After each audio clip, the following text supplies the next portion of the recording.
Karena jika aku memberitakan Injil, aku tidak mempunyai alasan untuk memegahkan diri. Sebab itu adalah keharusan bagiku.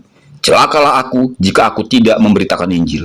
Bagi saudara-saudari yang terberkati dengan pelayanan kami, dapat membantu kami mengembangkan pelayanan ini dengan membagikan video ini, like, dan mensubscribe channel ini. Shalom, selamat sore Bapak Ibu sekalian. Kita masuk dalam firman Tuhan.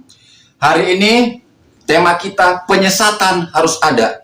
Waspadalah. Nas diambil dari Matius 18 ayat 7 dan Lukas 17 ayat 1 sampai dengan 2. Saya akan membacakannya untuk kita sekalian. Matius 18 ayat 7. Celakalah dunia dengan segala penyesatannya. Memang penyesatan harus ada, tetapi celakalah orang yang mengadakannya. Lukas 17 ayat 1 dan 2. Yesus berkata kepada murid-muridnya, tidak mungkin tidak akan ada penyesatan, tetapi celakalah orang yang mengadakannya. Adalah lebih baik baginya jika sebuah batu kilangan diikatkan pada lehernya, lalu ia dilemparkan ke dalam laut, daripada menyesatkan salah satu dari orang-orang yang lemah ini. Bapak Ibu sekalian, saudara-saudara yang saya kasihi dalam Tuhan Yesus Kristus, ini zaman di mana kita begitu mudah untuk mendapatkan informasi. Informasi apapun, kita tinggal ambil HP, klik HP, kita bisa dapatkan. Tetapi ini juga adalah zaman di mana hal-hal yang menyesatkan bisa masuk ke dalam HP kita, masuk ke dalam keluarga kita, bisa masuk ke dalam otak kita dan pikiran kita. Bapak Ibu sekalian, hari ini firman Tuhan berkata, penyesatan harus ada. Waspadalah. Apa yang Tuhan maksud di sini? Kenapa penyesatan harus ada di zaman kita ini, Bapak Ibu? Ya, terutama dalam hal beragama, kita bisa lihat begitu banyak orang yang mengutip-ngutip firman Tuhan, kemudian memelintir ayat-ayat firman Tuhan, kemudian membalikkan makna dari kebenaran Alkitab. Ini terjadi di zaman kita, Bapak Ibu. Dan ini bukan hanya terjadi di luar gereja, tetapi juga di dalam gereja. Artinya penyesatan itu datang dari berbagai penjuru. Nah, tujuan penyesatan itu jelas. Tuhan bilang, sekiranya mungkin mereka itu menyesatkan orang-orang pilihan juga. Jadi penyesatan yang masif sekarang ini, yang begitu luar biasa, ada di bawah kendali Tuhan, ada di dalam kedaulatan Tuhan. Dan tentu Tuhan punya maksud dan tujuan di dalamnya. Nah, buat kita orang Kristen, buat kita anak-anak Allah, apa yang harus kita renungkan dengan situasi yang terjadi sekarang ini? Yang pertama kita lihat adalah bahwa penyesatan yang sedang terjadi dengan pola-pola yang sekarang ini kita lihat, di mana orang memutarbalikkan firman Tuhan begitu mudah, itu sudah dinubuatkan oleh Tuhan 2000 tahun yang lalu melalui tulisan Rasul Paulus.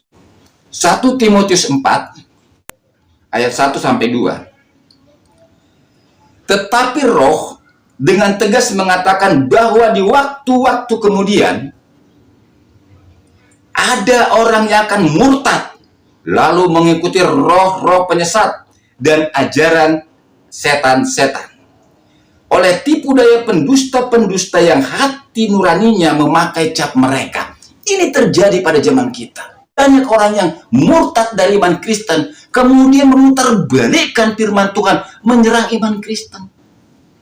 Ini terjadi Bapak Ibu, terutama di Indonesia. Dan bukan hanya di Indonesia, di luar negeri juga sama. Hari ini firman Tuhan ini digenapi di tengah-tengah kita sekalian. Jadi Alkitab itu memang luar biasa. Dia sudah menubuatkan jauh ke depan.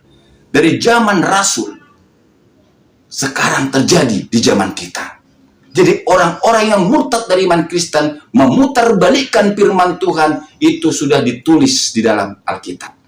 Lebih jauh kita belajar lagi, 1 Timotius 6. 1 Timotius 6 ayat 3 sampai 5. Jika seorang mengajarkan ajaran lain dan tidak menurut perkataan sehat, yakni perkataan Tuhan kita Yesus Kristus, dan tidak menurut ajaran yang sesuai dengan ibadah kita, ya, ia adalah seorang yang berlagak tahu, padahal tidak tahu apa-apa.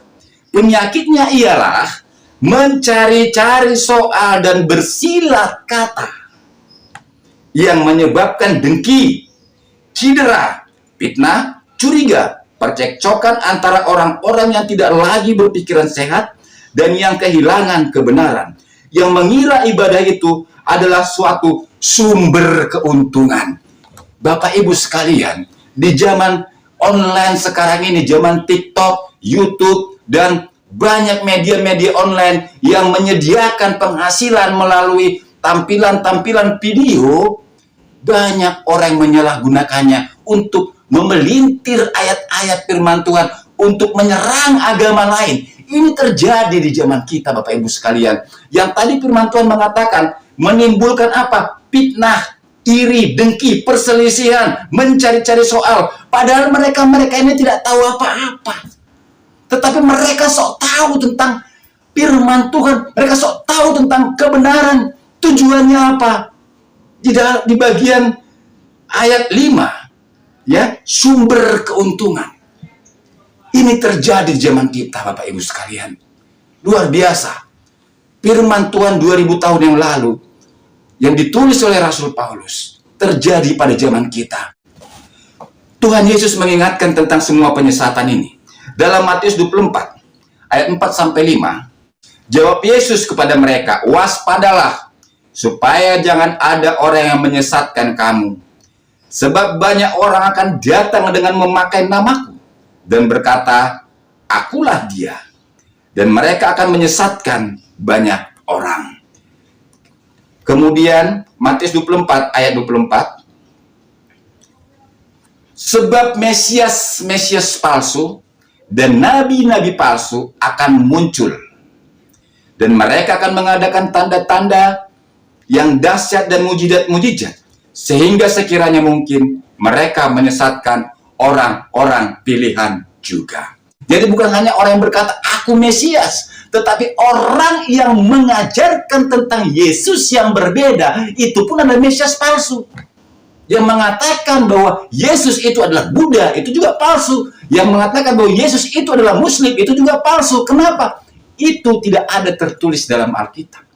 Karena Yesus disunat dan sujud dimuslimkan oleh mereka. Padahal ini sudah berseberangan dari iman, baik dari seberang maupun dari iman Kristen.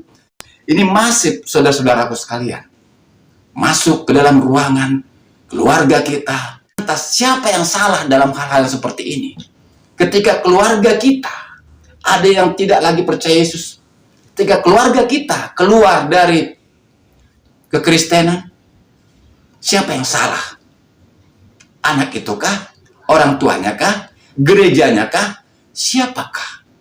Ini yang harus dipikirkan oleh gereja, dipikirkan oleh keluarga, dipikirkan oleh setiap pribadi. Bapak Ibu sekalian, sebetulnya gereja, ya, firman Tuhan sudah mempersiapkan gereja untuk memperlengkapi setiap orang-orang kudusnya memiliki iman yang benar di hadapan Tuhan. Tuhan memberikan, ya, pemberita-pemberita Injil, pengajar-pengajar, pendeta-pendeta, gembala-gembala untuk memperlengkapi gereja dengan pengajaran yang sehat. Tapi nyatanya di zaman internet sekarang ini, di mana semua orang bisa mendapatkan informasi dengan lebih cepat, banyak orang mendapatkan informasi yang sesat. Dan banyak juga gereja yang tidak peduli dengan hal-hal ajaran yang benar. Kita tidak menutup mata terhadap gereja-gereja yang hanya peduli dengan persembahan.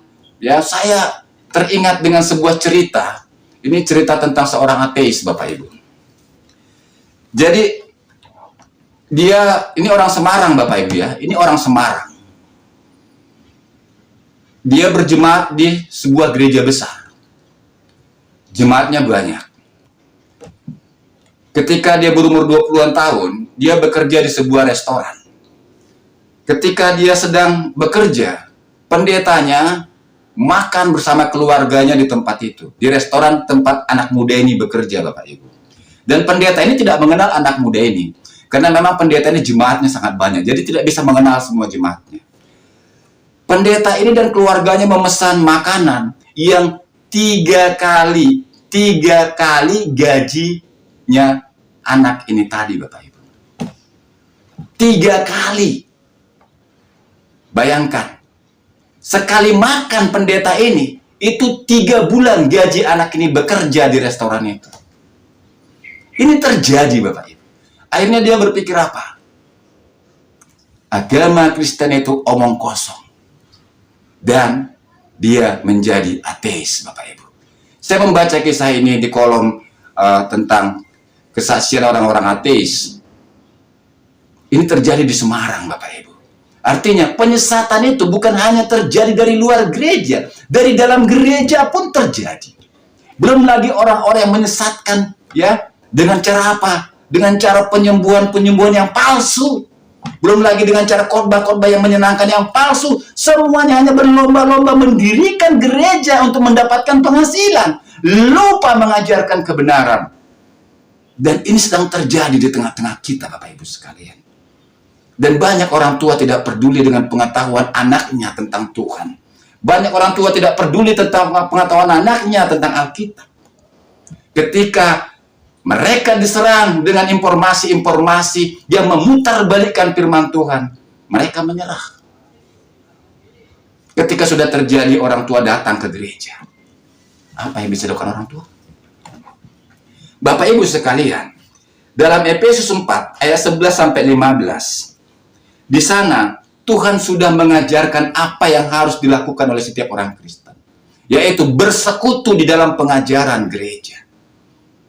Jangan menjauhkan diri dari pertemuan-pertemuan ibadah. Membawa keluarga kita di tengah-tengah gereja. Bila kita orang-orang terpilih, tentu kita harus lakukan itu. Tetapi bagi banyak orang, kekristenan bukan lagi sekedar iman. Bahkan bukan lagi iman. Kekristenan adalah budaya. Kebudayaan tidak peduli dengan kebenaran. Yang penting beragama Kristen. Ini sedang terjadi, Bapak Ibu sekalian.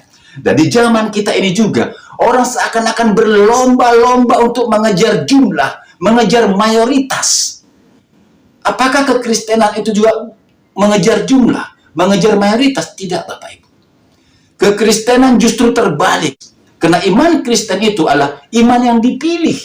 Banyak yang dipanggil, sedikit yang dipilih. Jadi, penyesatan-penyesatan yang terjadi di dalam kedaulatan Allah untuk membuktikan siapa orang Kristen itu yang sebenarnya. Ketika anak Anda murtad dari imannya, membuktikan bahwa dia memang bukan orang yang dipilih. Iman Kristen bukan iman gampangan. Oleh sebab itu, Kristen tidak digerakkan untuk menjadi mayoritas. Tidak. Iman Kristen itu minoritas. Banyak yang dipanggil, tetapi sedikit yang dipilih. Kita baca 1 Petrus 1 ayat 6-7. Ayat 7. Maksud semuanya itu ialah untuk membuktikan kemurnian imanmu yang jauh lebih tinggi nilainya daripada emas yang fana, yang diuji kemurniannya dengan api, sehingga kamu memperoleh puji-pujian dan kemuliaan dan kehormatan pada hari Yesus Kristus menyatakan dirinya. Jadi kita bisa lihat bahwa semua penyesatan-penyesatan tadi yang terjadi dari luar gereja yang memutarbalikkan firman Tuhan, mereka yang memelintir ayat-ayat firman Tuhan, maupun dari gereja, dari para pekerja gereja yang menyesatkan umat gereja itu sendiri, semuanya itu terjadi untuk menguji kemurnian imanmu. Kata firman Tuhan. Kita lanjutkan. 1 Yohanes 4 ayat 4-6. Kamu berasal dari Allah, anak-anakku, dan kamu telah mengalahkan nabi-nabi palsu itu. Sebab roh yang ada dalam kamu lebih besar daripada roh yang ada di dalam dunia. Mereka berasal dari dunia ini. Sebab itu mereka berbicara tentang hal-hal duniawi. Dan dunia mendengarkan mereka. Kamu berasal dari Allah.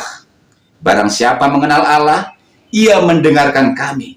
Barang siapa tidak berasal dari Allah, ia tidak mendengarkan kami. Itulah tandanya roh kebenaran dan roh yang menyesatkan. Jadi Bapak Ibu sekalian, penyesatan harus ada. Untuk apa? Untuk menguji kemurnian iman orang-orang Kristen. Kristen yang terpilih. Kristen yang memang memiliki iman yang sejati kepada Yesus Kristus. Tuhan bilang waspadalah. Kenapa? Karena penyesatan itu sekiranya mungkin menyesatkan orang-orang pilihan juga. Matius 3 ayat 12. Alat penampi ada di tangannya. Ia akan membersihkan tempat pengirikannya dan mengumpulkan gandumnya ke dalam lumbung. Tetapi debu jerami itu akan dibakarnya dalam api yang tidak terpadamkan. Jadi Bapak Ibu sekalian, penyesatan harus ada. Waspadalah. Tidak mungkin tidak akan ada penyesatan, kata Tuhan Yesus. Kenapa? Karena dia sedang memegang alat penampi, Bapak Ibu. Hanya orang-orang yang terpilih yang akan masuk ke dalam kerajaan surga. Mereka yang tidak percaya kepada Yesus Kristus, mereka itulah lapung-lapung. Kalau bahasa Batak itu lapung, Bapak Ibu tahu lapung ya?